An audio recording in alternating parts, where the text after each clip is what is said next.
Padre, al Hijo y al Espíritu Santo, por el poder de la palabra. Y nos vamos a dar la oportunidad de nuevo, otra vez, gloria al Señor, de terminar, de llevarle el cuarto misterio de la ciudad de Salem, y lo llevamos de una vez. Bendito sea el Padre, el Hijo y el Espíritu Santo. El fin del libro de Melquisedec.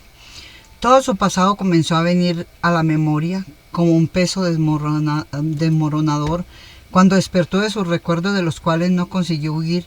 Era ya de noche, la oscuridad lo había envolvido, le pareció un presagio de un triste final. Ese desánimo, sin embargo, procuró desecharlo con el recuerdo del ejército que lo esperaba listo para cumplir sus órdenes en la conquista de Salem, donde no habría más recuerdos de aquel pergamino.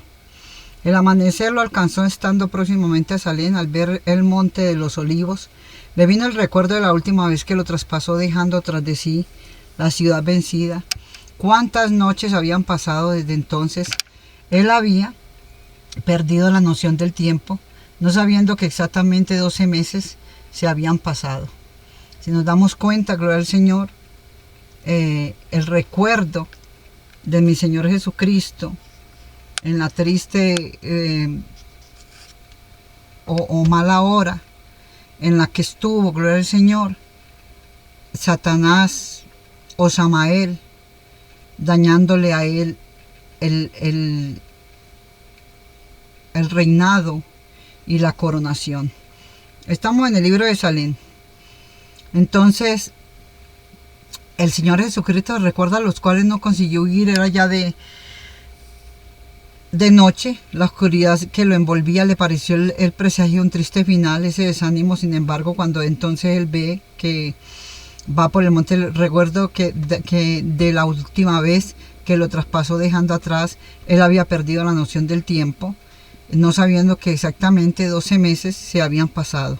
No podían imaginarse que ya rayaba en aquella mañana el Yom Kippur, el día del juicio, de su juicio. Gracias le damos a nuestro Padre porque estamos recordando ese día, estamos recordándolo, viendo cómo nuestro Padre lindo nos ha permitido darnos cuenta que se trata del Génesis 1 al 31, la palabra del Señor Dios Todopoderoso. Al llegar a la cumbre del Monte de los Olivos en aquella mañana, Samael se sorprendió al ver que la ciudad se había tornado más bonita que antes. Toda ella estaba adornada de ramos, de flores, como una doncella a la espera de su novio. Sin embargo, Salem estaba abandonada, no teniendo ninguna señal de vida en todas sus mansiones. Esto lo hizo concluir que los golpes que habían aniquilado al príncipe y el cetro habían traído como consecuencias todo aquel abandono. Él no sabía, sin embargo, que en aquel momento todos los remanentes de aquel reino se encontraban ocultos en el gran salón del palacio, esperando el momento más glorioso de la coronación de Melquisedec. Imaginándose exaltado sobre el trono abandonado, teniendo sus pies a los ejércitos victoriosos, el rebelde penetró en la ciudad, dirigiéndose apresuradamente al palacio. Al cruzar el portal principal, queda entrada al salón principal. Se llenó de asombro al ver allí reunidos una multitud de fieles sobre un tablado de oro adornado de flores talladas en piedras preciosas. Gloria al Señor. Se encontraba el trono vacío. En la base del trono estaba el pergamino de las leyes, una corona de oro llena de piedras preciosas. Gloria al Señor. Gloria le damos al que vive por los siglos de los siglos. Entonces, sin entender el enigma, Samael se escondió por detrás de una columna, temiendo ser reconocido, y se mantuvo observando todo lo que iba a suceder. Los súbditos, con la expresión de feliz expectativa, miraban hacia el trono vacío, donde encontraban ellos motivos para toda esa alegría, si habían perdido a su rey juntamente con el cetro. Samael se preguntaba sobre ese perdido a su rey juntamente con el cetro. Samael se preguntaba sobre ese misterio. ¿Acaso no murió Melquisedec? Cuando Adanías aplaudió por los súbditos, se encaminó junto al trono con una voz llena de emoción por la victoria. El fundador de Salem anunció que había llegado el momento tan soñado de la coronación. Un grito de triunfo resonó por los aires, cuando, anunciado por su padre, entró el príncipe amado encaminándose en dirección del trono. Al verlo cubierto por un manto de gloria, Samael fue poseído por un terrible pavor y procuró ir. Descubrió, sin embargo, que todos los portales del gran salón estaban cerrados por fuera. Los portales. ¿Vio que se abren portales? Dio inicio a la ceremonia de la coronación. Era un momento en verdad solemne. Adonías, en un gesto reverente, tomó la rica corona colocándola en la frente de su hijo. Inclinándose después hacia el estuche, lo abrió cuidadosamente, sacando de él el alud restaurado, cuya belleza y brillo eran muy superiores a su primer condición.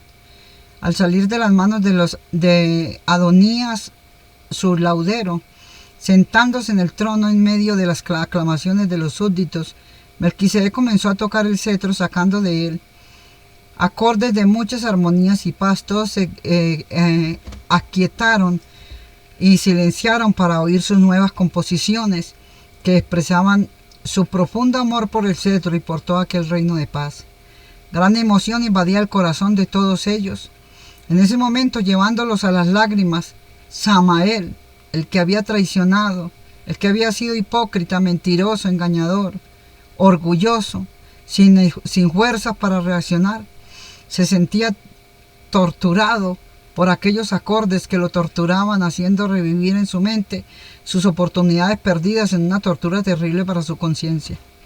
Melquisedec había compuesto para ese momento especial canciones que retrataban los momentos más destacados de la historia de Salem, cuando comenzó a cantar sobre la amistad que había tenido con Samael y el señor Melquisedec. Gloria al Señor Jesucristo. Su voz se embargaba por las lágrimas que no conseguía contener. Triste era para él el cantar sobre la caída de aquel que había sido su mayor amigo. Cuánto entonces sobre el alto precio que tuvo que pagar por la reconquista del cetro que representaba la honra de Salem, y lo tenía en sus manos. Al contemplar aquellas manos marcadas por las cicatrices, tocando con tanta maestría y cariño, gloria al Señor, aquellas manos marcadas, el cariño y el cetro restaurado, los súbditos, tomados por una fuerte emoción, se postraron en llanto. Sabían el sufrimiento que había tenido el príncipe sanando sus manos. Al ver en esas manos de Melquisedec aquel laúd en sus manos había sido un instrumento de tortura, Samael comprendió demasiado tarde cuánto había errado desviándose de los consejos del príncipe. Al mal nunca va a triunfar. ¿Cuántas veces aquellas manos sobre las cuales había descargado toda aquella violencia, ira, envidia, malicia, Dios, orgullo, habían sido extendidas en un esfuerzo de salvarlo, y él las había despreciado negligentemente? Ahora era demasiado tarde, extremadamente tarde, pensó.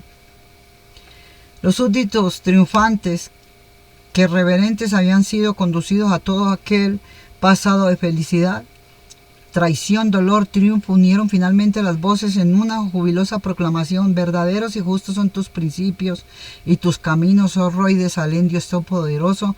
Digno eres de reinar en gloria y majestad entre los loores de tus fieles, porque tu sacrificio nos libraste de las amenazas de las tinieblas, haciéndonos renacer en nuestro corazón la alegría del amanecer. Este cántico de exaltación fue seguido por las ceremonias de la confirmación de todos los fieles en su victoria. El hijo de Adonías, con su cetro redimido, que es Melquisedec, comenzó a sellar con un toque especial del cetro la victoria de cada uno, y se formó para lo cual una larga fila de fieles exaltados.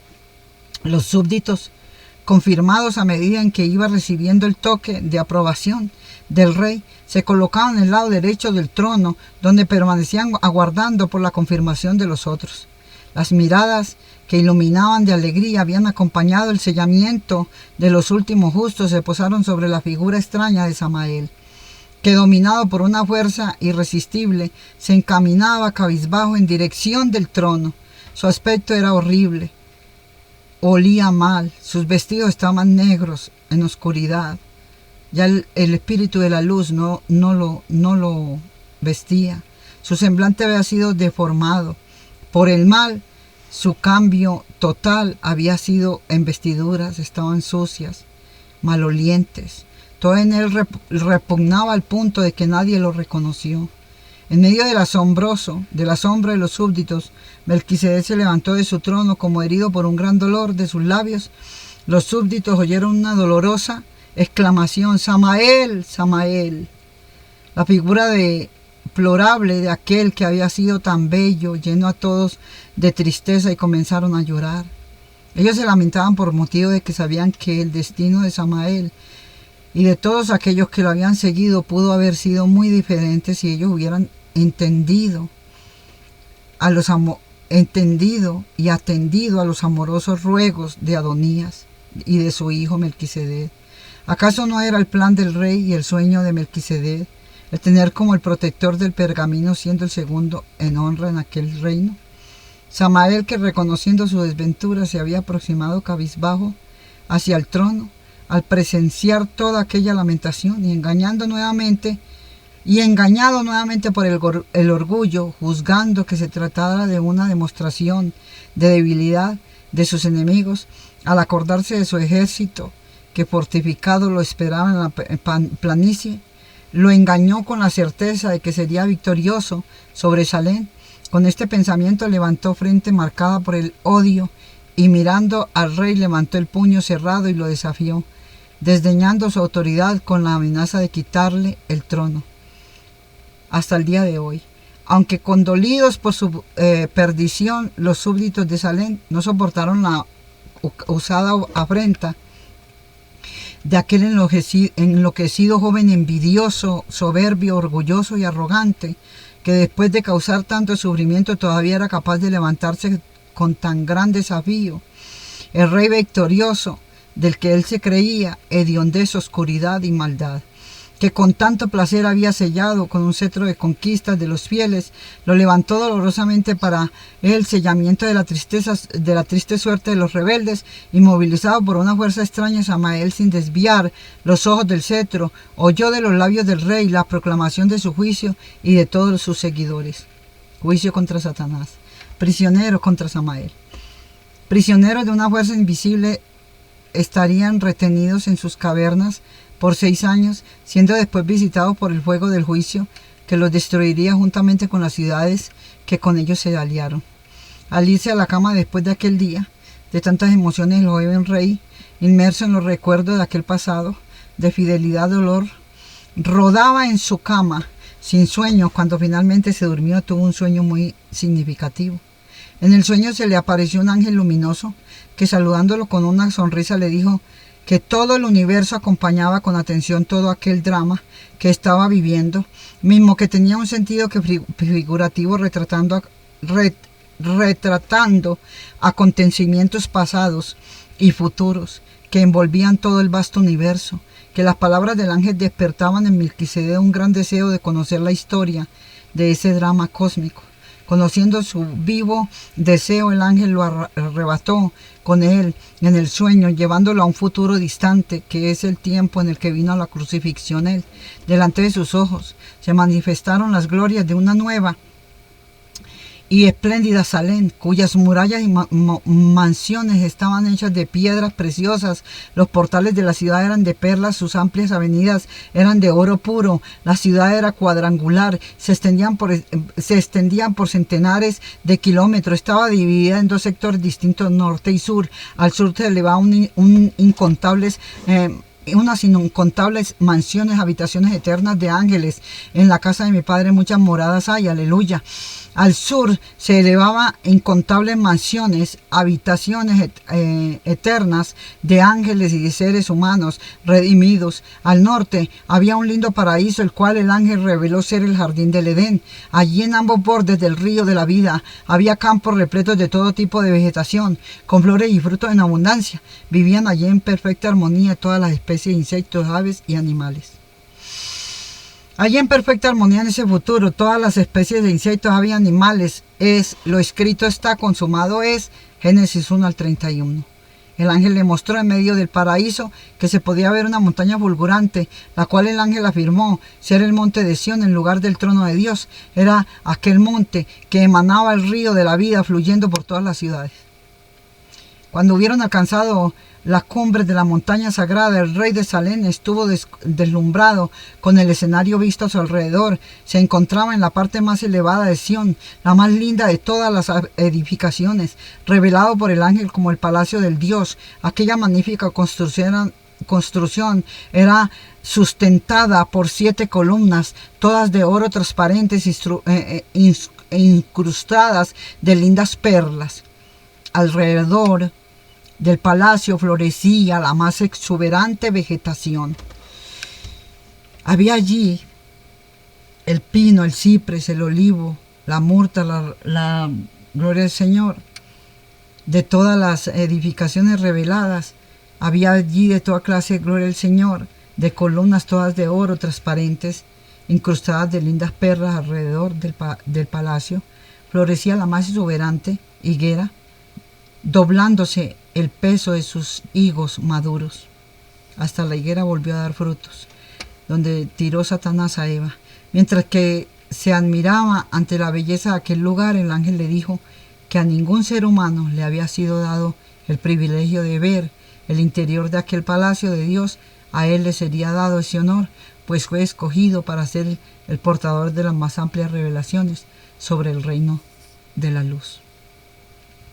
Al traspasar con reverencia uno de los portales de perlas, se postraron en adoración mientras que oían el cántico de una multitud de serafines que circundaban el trono en constante alabanza. Aquel era, que es y que siempre será el Dios de ayer, de hoy, por los siglos de los siglos. Al mirar hacia aquel que estaba sentado sobre el trono, Melquisedec se sorprendió al descubrir la figura de un hombre. Él estaba cubierto por un manto de lino fino, de una blancura sin igual. Tenía sobre la cabeza una corona formada por 7 coronas, sobrepuestas repletas de piedras preciosas. Al mirar hacia las manos que sustentaban el cetro, el hijo de Adonías se sorprendió al descubrir que en esas cicatrices de heridas semejantes a aquellas en sus manos, el ángel le afirmó ser el Mesías, el mismo Melquisedec, la manifestación visible de Yahweh, el Dios invisible, atraído por el cetro resplandeciente, con el cual el Mesías, bendito Dios para siempre, gobernaría sobre todo el universo. El rey de Salem vio en él el sello del dominio y en el escrito del nombre Israel. Arrebatado por una profunda emoción, Melquisedec se postró ante el rey de aquella Salem eterna y, reviviendo allí la historia de su pequeña ciudad, tuvo el deseo de conocer el gran drama de la historia universal. Conociendo el deseo de su corazón, el ángel le dijo: ahora te daré a conocer la historia de esta gloriosa Salem. Todo lo que te fuere mostrado en la visión deberás tú registrar fielmente en 6 pergaminos, esto que será cosidos uno a otro formando el único rollo. Tú tendrás 6 años para escribirlos. Génesis 6 al 31. Al final de los 6 años tú recibirás de las manos de un anciano un vaso conteniendo un rollo especial con muchas revelaciones importantes, destacándose la historia de Salem. Tú tomarás ese rollo, lo coserás como el primero de los 7, formarás un único rollo. Después de sellarlo, tú y el anciano lo guardarán en el vaso, llevándolo hacia una cueva que yo les mostraré al norte del mar Salado, donde permanecerá olvidado hasta que lleguen los últimos días, cuando será rescatado y revelado el mundo por medio de un pequeño beduino. ¿Se acuerda que un cabrito se metió en las cuevas de Qumran, donde allá encontraron una biblioteca llamada Nag Hammadi? Dios mandó guardar sus libros en ese lugar. Y es lo que estamos leyendo hoy, aquí ahora, y vuestros oídos están oyendo palabra viva y verdadera. Después de decirle al rey de Salem estas palabras, el ángel lo condujo en visión a un infinito pasado, cuando el universo todavía no existía. Una historia muy parecida en la Salem comenzó a desplegarse delante de sus ojos, pero en una dimensión infinitamente mayor, comenzando por la creación del reino de la luz. Con admiración contempló la formación de billones de mundos y estrellas repletos de vida y felicidad, que comenzaron a girar en torno de la Salem celestial, el paraíso de Dios. Su atención se volvió después hacia el más bello de todos los querubines, que, honrado por el Creador, comenzó a habitar en él, en su palacio. Era el mismo Samael, una eternidad de felicidad y paz. Parecía estar aquel reino cuando la misma experiencia de egoísmo, rebeldía, vivida por Samael, comenzó a repetirse en la vida de aquel ángel amado. Escenas de una gran rebelión comenzaron a ser mostradas. Melquisedec implicado a todos los habitantes del universo. El querubín honrado, semejante a Samael, había seducido a un tercio de las huestes que comenzaron a reverenciarlo como rey.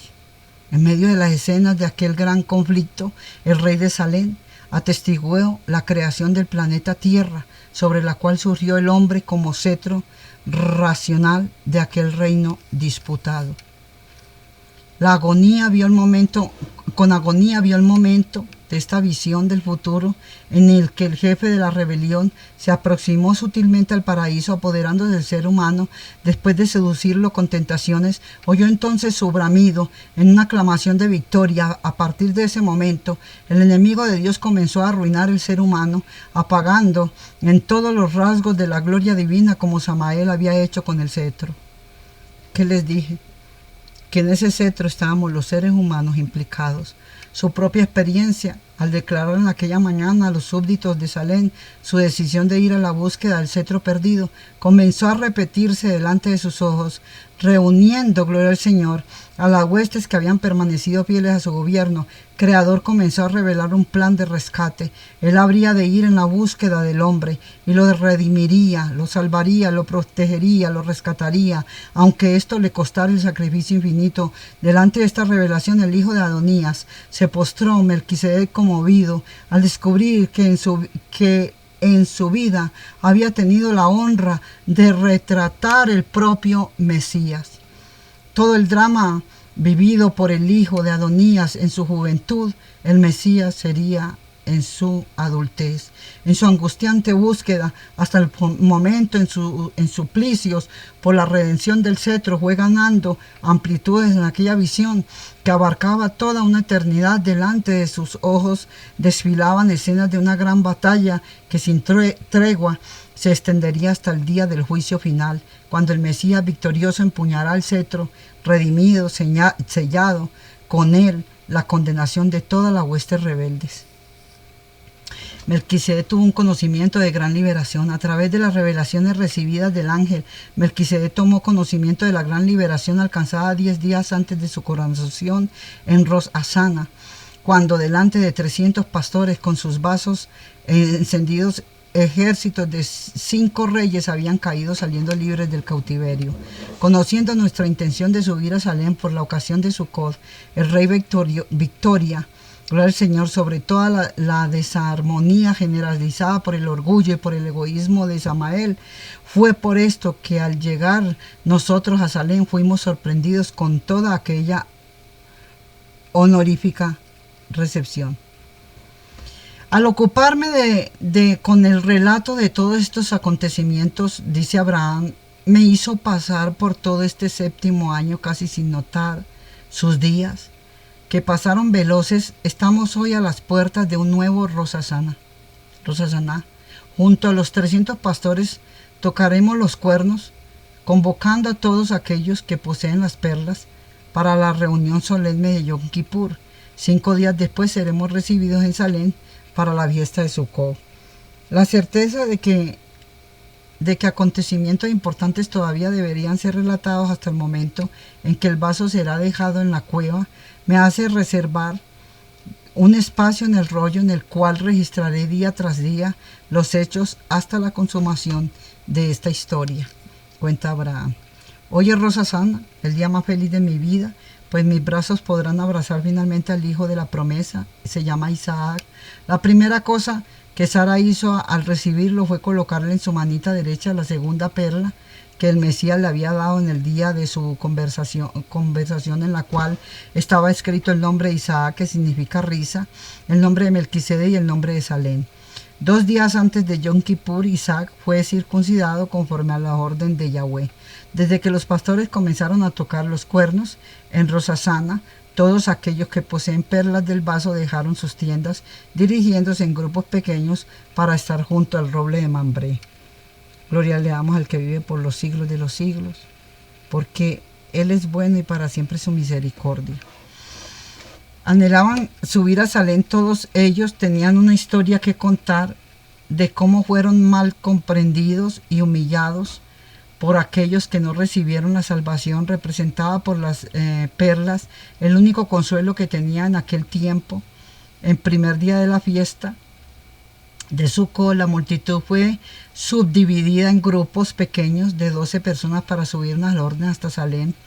Teniendo el vaso en el rollo en mi espalda, me coloqué al frente de la multitud, siendo seguido por Sara y Isaac, que venían montados en un camello. Luego detrás venía Lot y sus hijas, y un poco más atrás los 300 pastores, seguidos por todos los fieles. Iniciábamos nuestro ascenso cuando, acompañados por todos los súbditos, apareció Melquisedec viniendo a nuestro encuentro, haciendo vibrar por los aires el sonido festivo de muchos instrumentos musicales, conmemorando la gran victoria. Después de saludarnos, el hijo de Adonías nos condujo en una marcha festiva hasta introducirnos a las puertas de Salem, que se encontraba ahora más bonita que antes. Delante del trono todos los redimidos fueron coronados por Melquisedec, comenzando enseguida el gran banquete. Grande fue la alegría al ver al Salem cuando le entregué el vaso con mi manuscrito, llevándome a una especie del palacio.